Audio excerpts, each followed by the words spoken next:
Hey everyone, welcome back. Today we're going to do a deep dive into this book, Red Pill Games. Oh, yeah. This one's been, Yeah, it's been making the round. it's been generating some buzz. Yeah, it's got this really interesting take on self-improvement for men specifically. Right. So we're going to unpack all that today. It's really fascinating how the book kind of merges that self-improvement with like the whole red pill perspective. Right. And it really challenges you to think differently about everything, Yeah. from happiness to success to masculinity in like today's world. So for those who might not be familiar with this whole red pill thing, can you give us a quick rundown of what that philosophy is all about? Yeah, absolutely. Yeah. So basically, red pill is like a shift in how you see things, like a wake-up call to what the world's really like. Right. And it might, go against some of the things you used to believe. Yeah. A lot of times it means questioning what's considered mainstream, especially when it comes to gender roles, relationships, how society is structured. Red pill gains takes this idea and applies it to self-improvement. Okay. Like it's giving men the tools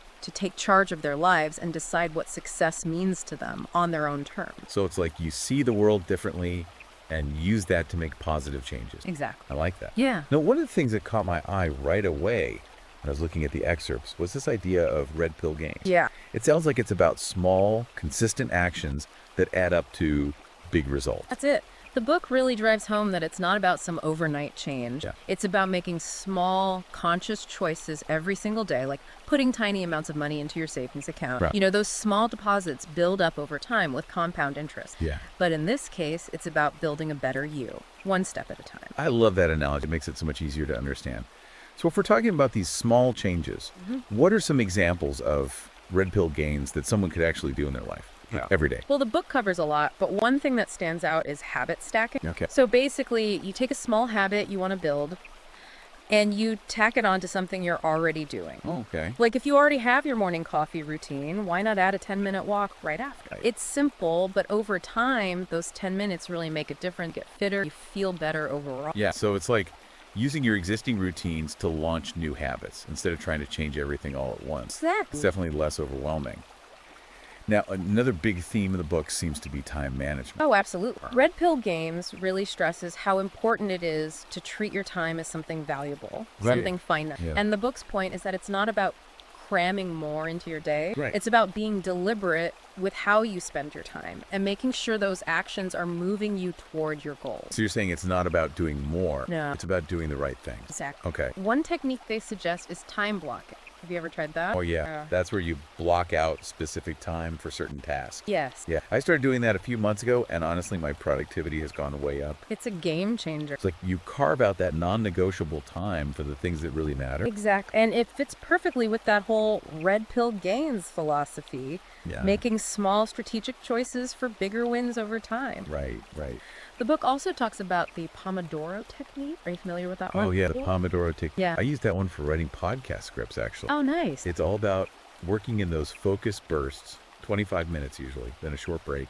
Helps me stay on track and not get burned out. It's a classic for a reason. These are just some ways the book suggests to take control of your time. Right. Really maximize your potential. Okay, so we've got habit stacking, time blocking, Pomodoro technique, Yeah. all very practical, actionable stuff. Now I'm curious, what does the book say about happiness? Is that something you can achieve with red pill gains? That's where it gets really interesting. The book kind of pushes back on that typical idea of happiness being this constant state of bliss. Oh, okay. It says happiness is more like these little moments that pop up amidst the ups and downs of life. So it's not like you're chasing this elusive permanent state of happiness. Right. But you're appreciating those moments of joy as they come. Yeah. Does that mean we should just accept a life of suffering now? Not at all. The book actually really emphasizes the importance of embracing challenges. Oh, okay. It argues that you really grow and feel fulfilled when you push your limits and overcome obstacles. Right. It's like that Michael Jordan quote, I've failed over and over and over again in my life, Yeah. and that is why I succeed. Yeah, that's a good one. Yeah. The powerful reminder that we learn the most when we step outside our comfort zone. Exactly. So it's not about avoiding challenges, Right. but about seeing them as opportunities. Exactly. Does the book give any advice on how to do that? It talks about finding your optimal performance zone. Okay. It's that sweet spot between being too relaxed and being completely stressed out. Okay. It's where you're challenged enough to grow, but not so overwhelmed that you just shut down.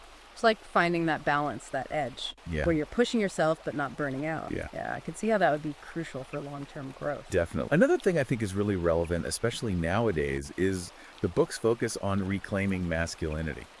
Okay, now this is where things can get a little bit controversial, right? Yeah. Especially with that red pill perspective. What does the book even mean by reclaiming masculinity?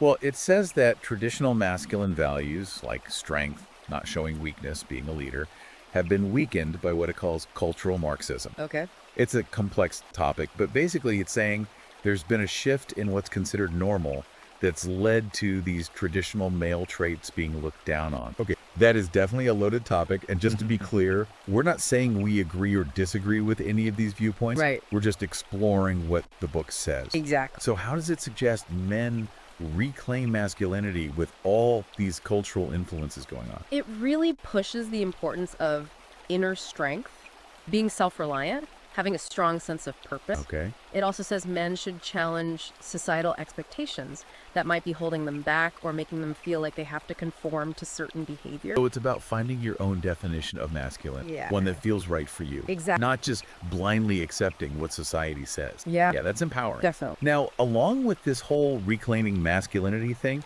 the book also talks about faith and hope. I'm curious about that. Does it mean faith in like a religious sense? Or is it something more general? It's more general, actually. The book talks about faith as believing in yourself and believing in the possibility of a better future. It says this kind of faith, believing in your potential and that things can change for the better, is crucial for overcoming obstacles and reaching your goals. So it's like cultivating that inner belief that you can do it, even when things get tough. Exactly. What about hope? How does that fit in? The book sees hope as a source of resilience, especially when things are rough. Okay. It says hope helps you see the light at the end of the tunnel, to stay positive even when you're facing challenges. It's about believing things will get better. Yeah. Even when it feels like everything's falling apart. Exactly. It's about building that inner strength, that ability to bounce back from setbacks and just keep going. Yeah, that's a powerful message, especially for guys who might feel like traditional values are being challenged and their roles are changing. It's about finding that strength and belief in yourself, regardless of what's going on around you. Now, another concept I saw in the excerpts was karma. Yeah. How does that fit into the whole red pill gains philosophy? The book really emphasizes karma as this universal principle of cause and effect. It says our actions have consequences, good and bad. Right. And that what you put out into the world comes back to you. So it's like, live intentionally, be mindful of your actions and their consequences. Exactly. Does it connect karma to any specific things you should or shouldn't do? It's really big on giving to charity. Okay. Not just because it helps others, but because it has a positive effect on the person giving. Okay. It even brings up studies showing how charity can make you happier, less stressed, Right. maybe even live longer. So it's not just about doing good because you have to, Right. but because it benefits you too. Exactly. It's like that saying, it is in giving that we receive. Yeah, I think that. The book shares some stories where small acts of kindness led to unexpected rewards, Okay. showing how those positive actions can have a ripple effect. Yeah, it's a good reminder that even small acts of kindness can make a difference. Absolutely. Now, there's also this concept of unconditional positive regard. Have you heard of that? I've heard the term, but how does the book define it? It's about accepting and supporting others, no matter their flaws or mistakes. Okay. It's about seeing the good in everyone and being compassionate, even when they mess up. So it's like cultivating empathy and acceptance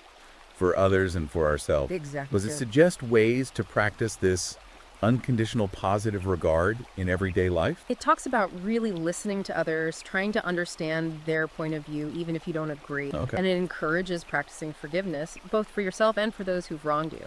So it's about letting go of judgment and approaching relationships with an open heart. Yeah. Yeah, that's power. I can see how that would be transformative in personal relationships especially. Absolutely. And one area where this seems really relevant is in, relationship. Yeah. The book has a lot to say about navigating the whole dating scene and relationships from that red pill perspective. This is something I know a lot of our listeners are curious about. What are some of the key takeaways it offers in this area? One of the biggest things is the importance of setting boundaries, especially in relationships with women. Okay. It goes into what it calls female psychology and sociobiology, encouraging men to understand these concepts so they can navigate relationships better. Now, these are concepts that can be easily misinterpreted. So can you explain a bit more about what the book means by female psychology and sociobiology? The book argues that men and women are inherently different, both biologically and in how they view relationships. Oh. It suggests men can benefit from understanding these differences to avoid falling into patterns that might lead to unhappiness or unhealthy dynamics. So it's about being aware of these differences and approaching relationships with a more nuanced understanding. Exactly. Can you give us an example of what these patterns might look like? One example is the idea of beta behavior. It says that men who are overly submissive or needy in relationships can actually create an imbalance. Okay. And that can lead to resentment or loss of attraction. Right. So it's about finding that balance between being assertive and respectful, understanding your own needs and boundaries, but also being mindful of your partner. Exactly. Yeah. And then it goes on to discuss this red pill concept of cuckoldry, Right. framing it as a result of these imbalanced relationship dynamics. This is definitely a controversial topic, and we want to be sensitive and aware here. For sure. We're not endorsing or condoning anything, just exploring what's in the book. Of course, of course. Yeah. The main point is that the book wants men to be aware of these potential dynamics, Right. to make conscious choices in their relationships that match their own values and what they want. It's about taking control of your role in the relationship and creating something healthy and fulfilling for both people. Exactly. So it's about being proactive and intentional in your relationships, not just passively falling into patterns Yeah. that could lead to unhappiness. Yeah, exactly. Okay, now, along with setting boundaries, the book also emphasizes self-reflection and individuation. Right. I like that. It's about going deeper than the surface and figuring out who you are, what you want out of life. How does it suggest men go about this self-discovery? It says men should take time for introspection, to think about their beliefs and values, Okay. and to figure out their own path in life, instead of just following what society expects. So it's about breaking free from the mold, Yeah. questioning those beliefs that were kind of programmed into us, Right? and finding your own unique path. Exactly. Becoming self-aware and making choices based on what you believe, not societal pressure. It's like reclaiming your agency. You're the author of your own story. Yeah, it's empowering. It is. Now, this self-awareness seems especially important in careers and finance. Absolutely. And Red Pill Gains has a lot to say about financial independence being a key part of masculinity. It does. I'm intrigued by that connection. Can you explain how the book frames that? The book says financial freedom isn't just about having money. It's about the choices and options that come with it. Right. It's about being able to support yourself and your family, doing what you're passionate about. Living a meaningful life without being tied to a job that maybe doesn't have your best interests at heart. So it's about taking control of your financial destiny, Yeah. breaking free from that traditional 9 to 5. Yes. Creating a life where you're in control of your time and your resources. Exactly. Okay. And it goes on to critique the traditional career path, saying it often leads to stress, debt, and feeling unfulfilled. Right.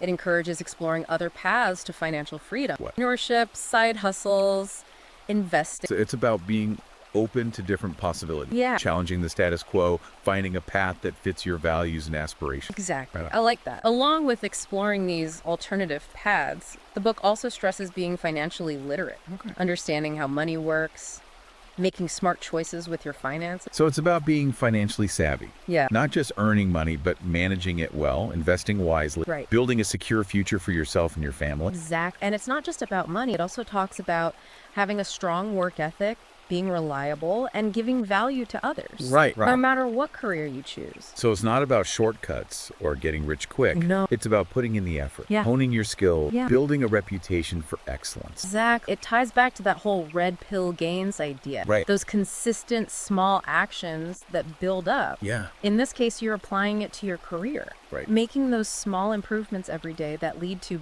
big success and financial independence down the line. It's about playing the long game, Yes. being patient, persistent, and always trying to improve your skills and knowledge. Absolutely. Financial independence is huge, but the book doesn't stop there. Right. It goes into social skills and leadership, too. Okay, what's the take on that? It says strong social skills are essential for building relationships, influencing people, navigating the social world. Yeah. It emphasizes understanding body language, emotional intelligence, assertive communication. These are skills that make a big difference in every area of life. Absolutely. Personal relationships, work, everything. Everything. What does it say about developing these skills? It's got practical tips, things like practicing active listening, developing empathy, communicating clearly and respectfully. So it's about going beyond those surface level interactions and really connecting with people. Yes. Understanding their perspectives, communicating your own needs well. Right. Building relationships based on respect and understanding. Exactly. And along with these individual skills, it also talks about building a strong network of relationships, both personal and professional. Yeah, like your network is your net worth. How does the book suggest building this network? It encourages connecting with people who share your interests, going to industry events, being active in your community. Okay. It also says it's important to be a valuable part of that network, Right. offering support and contributing to the community. So it's a two-way street. Yeah. It's not just about what you can get, but what you can give.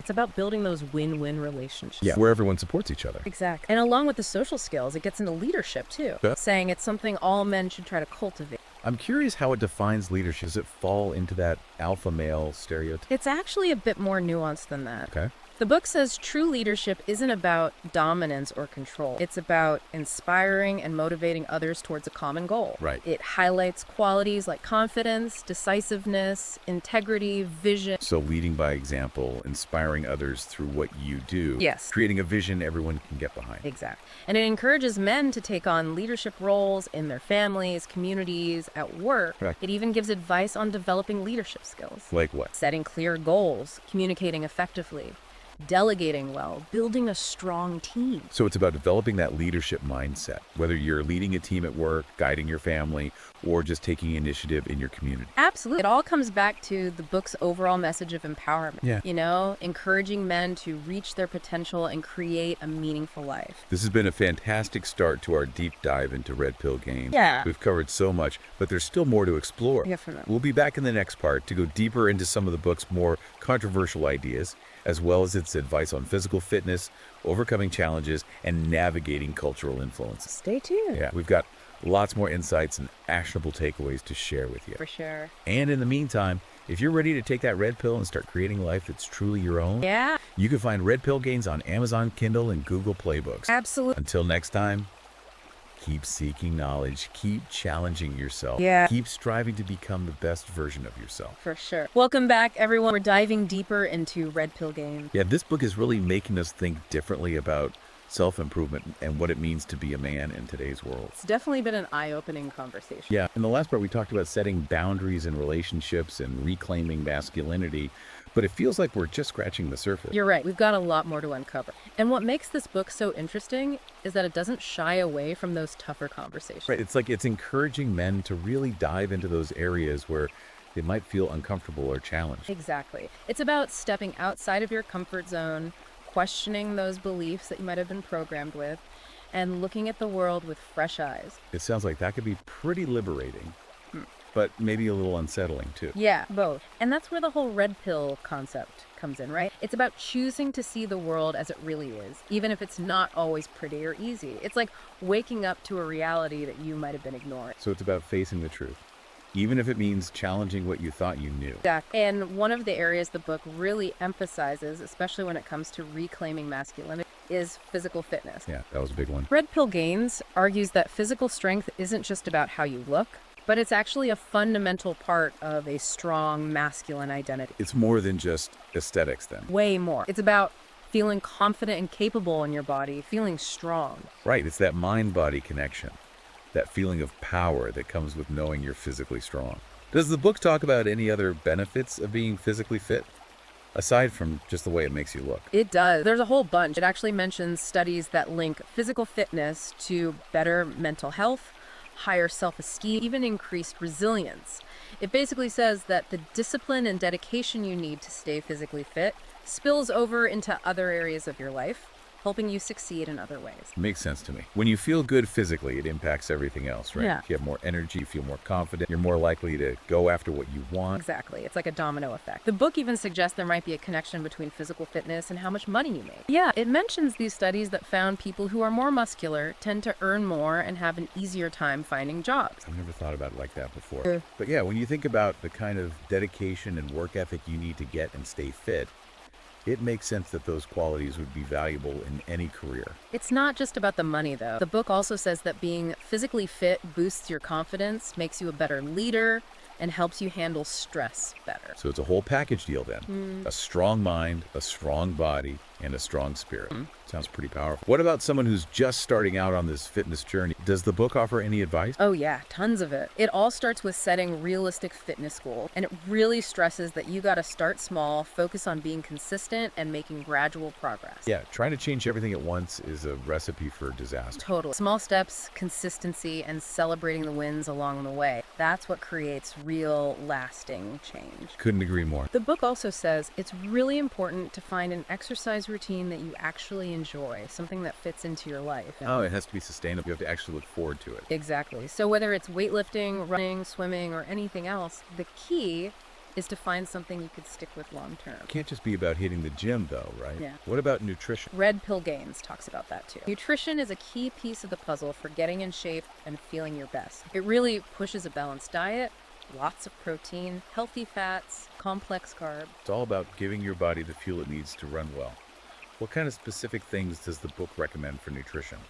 Well, it gets into specific ratios for those macronutrients, protein, carb, and fat, and it encourages people to figure out what works best for them and their goals. It talks about staying hydrated, avoiding all that processed food and sugary drinks, and focusing on whole, nutrient-rich food. So it's taking a holistic approach, recognizing that what you put into your body has a direct impact on your physical and mental performance.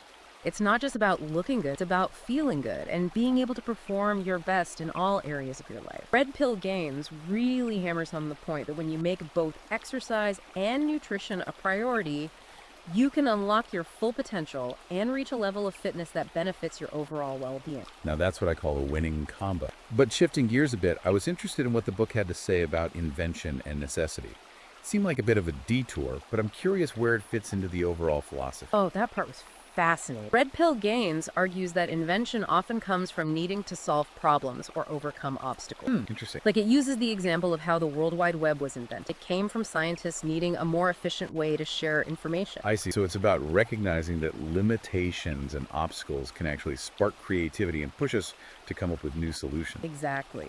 The book encourages readers to see challenges as opportunities for growth and innovation, not as things that are blocking their path to success. So it's about shifting your perspective.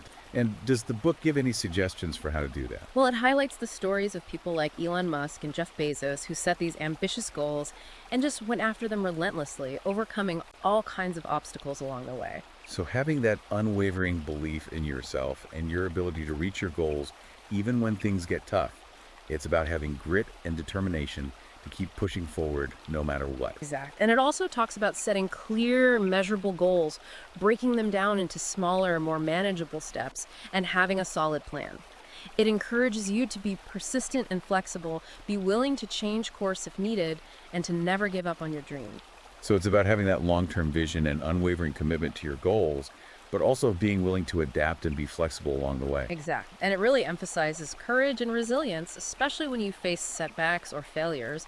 It argues that failure is a normal part of the invention process, and that it's not about avoiding it, but about learning from your mistakes and using them to fuel your progress. I like that. It's about having a growth mindset and seeing setbacks as opportunities for learning. Absolutely. And that's about developing mental toughness, being able to bounce back from adversity and come out even stronger. The book also highlights how important community is in this process of innovation. I love that. It's so true. We're not meant to do this alone.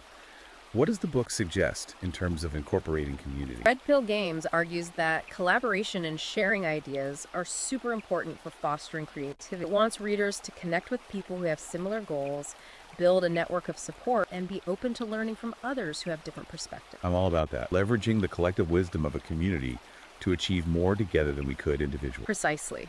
Surrounding yourself with people who inspire you, challenge you, and support you along the way. Now, switching gears a bit, let's talk about happiness. Red Pill Gains has an interesting take on what it means to be truly happy. Yeah, this is a topic that's fascinated people for centuries. Everyone has their own definition. I'm really interested to hear the book's perspective. Well, Red Pill Gains challenges that whole idea of happiness as this constant state of bliss. Right, like we're supposed to be walking on sunshine all the time. Exactly. It says it's more realistic to think of happiness as these fleeting moments that happen amidst the pain and challenges that are just part of life. I think that's a much healthier way to look at it. It takes the pressure off. Definitely. And the book criticizes how happiness is portrayed in movies and the media. Oh yeah, it's always so romanticized and unrealistic. Totally. The book says it sets these impossible standards and just makes people feel inadequate and dissatisfied. I can see how that would happen. It's like we're constantly comparing ourselves to these idealized versions of happiness that don't even exist. Right. It's so important to remember that everyone's journey is different. So instead of chasing some elusive, picture-perfect version of happiness,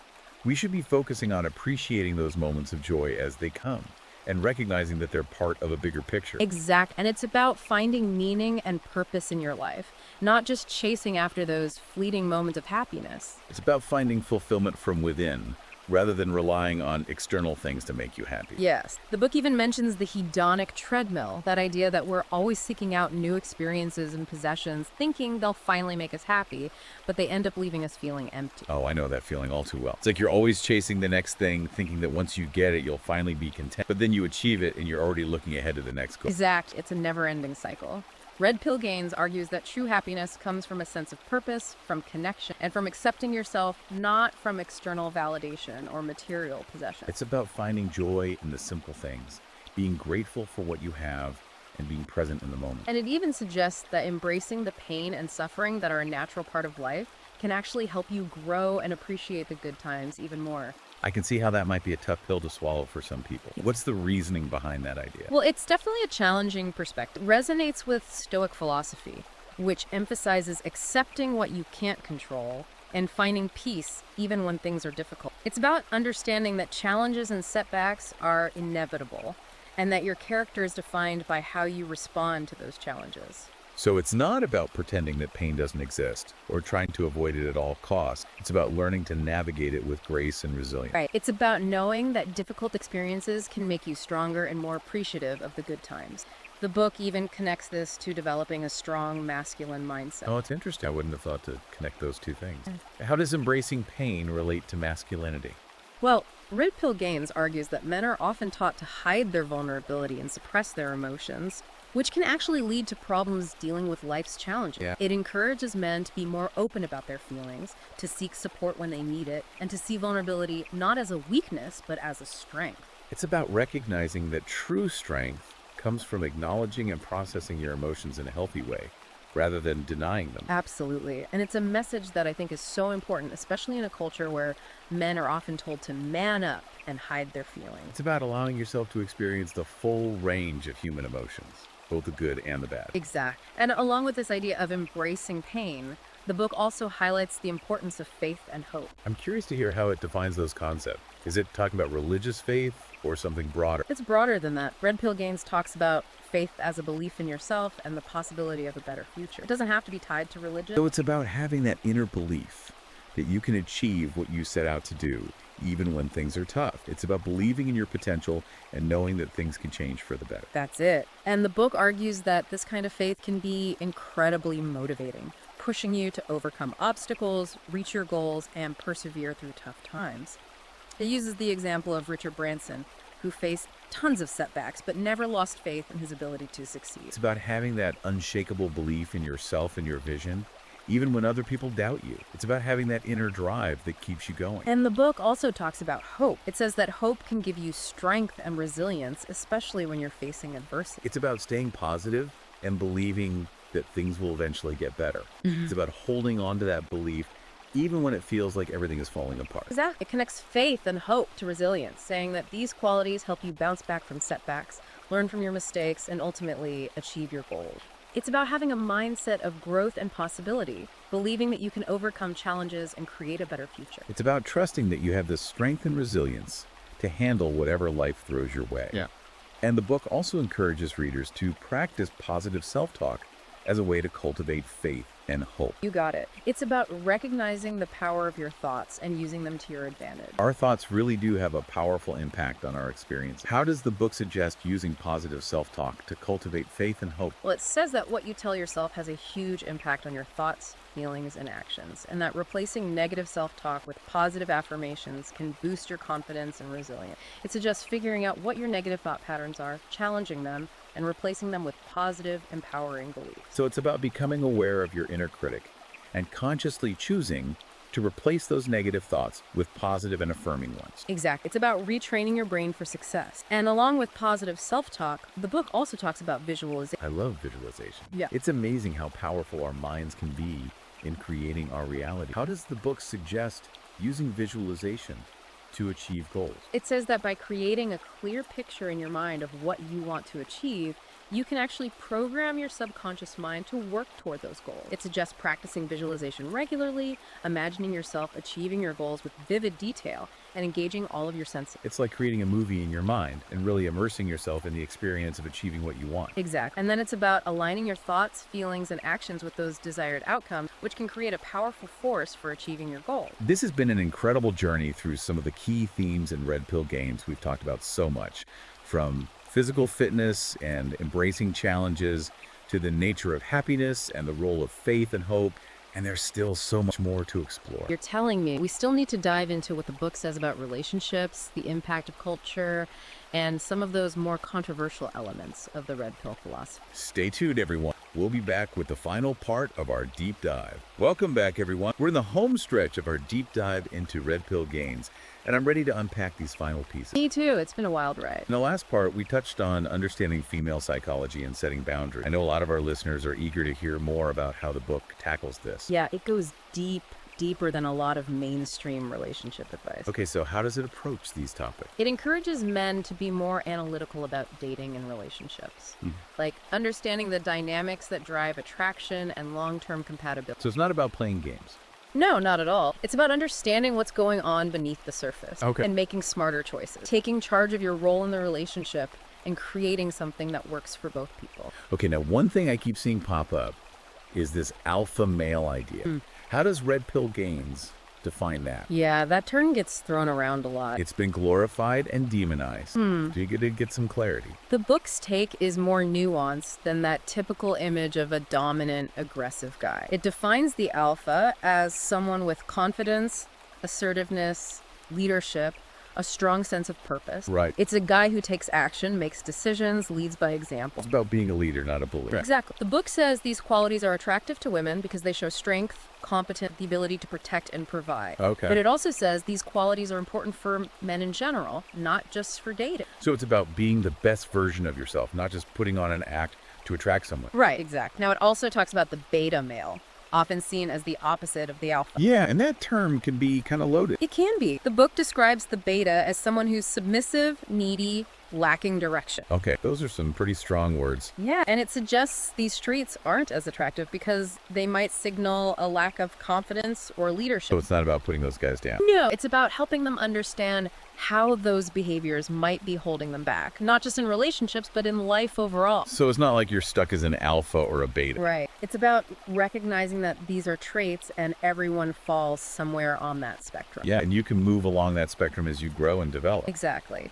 Now, one of the most controversial things the book talks about is cuckoldry. It's a tough topic. It is. And just to be clear, we're not saying we agree with any of this. We're just discussing what's in the book. Absolutely. The book frames cuckoldry as a result of a decline in traditional masculinity, like men becoming passive and women taking a more dominant role. So again, it's not about blaming women. It's about looking at the dynamics, encouraging men to be more active in their relationship. Exactly. And it goes on to suggest that it's a reflection of traditional values being eroded, the rise of what it calls cultural Marxism. That's a loaded term. Can you unpack what it means by cultural Marxism? It argues that it's a philosophy that wants to weaken traditional Western values like gender roles and family structure. Okay. It suggests this is happening in the media, education, promoting a feminist agenda that paints men in a negative light. So it's about being aware of those influences. Yeah, and being critical of the messages we're getting from society. It's about men reclaiming their masculine identity and the values they believe in. Defining your own path,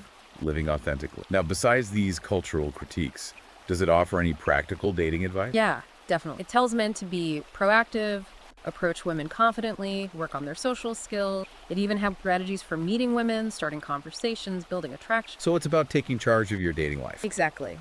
But it's also really big on authenticity, being yourself, not trying to be someone you're not. So no pretending to impress someone, just be genuine. Yeah, attract women who are into the real you. And it emphasizes self-improvement, saying that the most attractive guys are the ones who are always working on themselves. Makes sense. That confidence and self-worth that comes from personal growth.